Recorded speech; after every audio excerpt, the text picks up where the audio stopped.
கடகம் -ஜூன் 2026 ராசிபலன். ஜென்மகுரு. 1. தொழில் மற்றும் வேலை கரியர். ஜென்மகுருவின் ஆசி.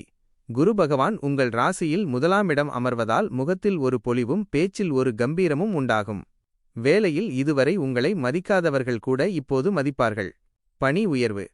அஷ்டமச்சனி ஒருபுறம் நெருக்கடி தந்தாலும் உச்சகுருவின் பார்வை உங்கள் ராசிக்கு 5, 7, 9 ஆகிய இடங்களின் மேல் விழுவதால் பெரிய மனிதர்களின் ஆதரவும் வேலையில் நல்ல வாய்ப்புகளும் தேடி வரும்.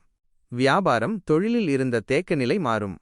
புதிய முதலீடுகள் செய்ய முன்வருவீர்கள். 2. பொருளாதாரம் ஃபைனான்ஸ். நிதிநிலை. பணப்புழக்கம் திருப்திகரமாக இருக்கும். உச்ச குருவின் பலத்தால் தடைப்பட்டிருந்த வருமானங்கள் வரத் தொடங்கும். பூர்வீக சொத்து. குருவின் பார்வை 9ஆம் இடத்தின் மீது விழுவதால் பூர்வீக சொத்துக்கள் மூலம் பெரிய லாபம் கிடைக்க வாய்ப்புள்ளது. கடன் நிவர்த்தி. பழைய கடன்களை திருப்பிச் செலுத்துவதற்கான சூழல் அமையும். இருப்பினும் அஷ்டமச்சனி நடப்பதால் பெரிய அளவிலான கடன் கொடுப்பதை தவிர்க்கவும். 3. குடும்பம் மற்றும் உறவுகள். ஃபேமிலி மற்றும் ரிலேஷன்ஷிப். திருமண யோகம். குருவின் 7ஆம் பார்வை உங்கள் ராசிக்கு 7ஆம் இடத்தை பார்ப்பதால் நீண்ட நாட்களாக தடைப்பட்டிருந்த திருமண காரியங்கள் இப்போது கைகூடும். மகிழ்ச்சி. குடும்பத்தில் சுப நிகழ்ச்சிகள், திருமணம், வளைகாப்பு போன்றவை நடக்கும். கணவன் மனைவி இடையே இருந்த கசப்புகள் நீங்கி அந்யோன்யம் கூடும். குழந்தை பாக்கியம். 5ஆம் இடத்தை குரு பார்ப்பதால் புத்திர பாக்கியம் வேண்டி காத்திருப்பவர்களுக்கு நல்ல செய்தி கிடைக்கும்.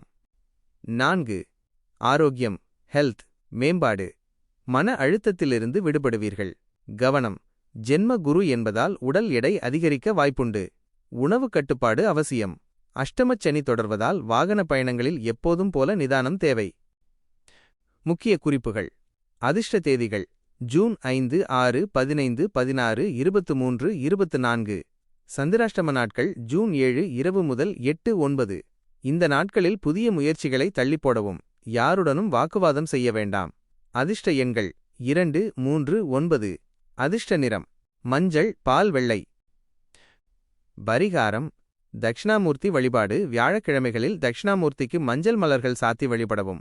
இது உச்சகுருவின் அருளை முழுமையாக பெற்றுத்தரும். ஆஞ்சநேயர் வழிபாடு. சனிக்கிழமைகளில் ஆஞ்சநேயருக்கு வடைமாலை அல்லது வெற்றிலை மாலை சாத்தி வழிபட அஷ்டமச்சனியின் கெடுபலன்கள் குறையும். தானம். மஞ்சள் நிற ஆடை அல்லது இனிப்புகளை ஏழைகளுக்கு தானமாக வழங்குவது சிறந்தது.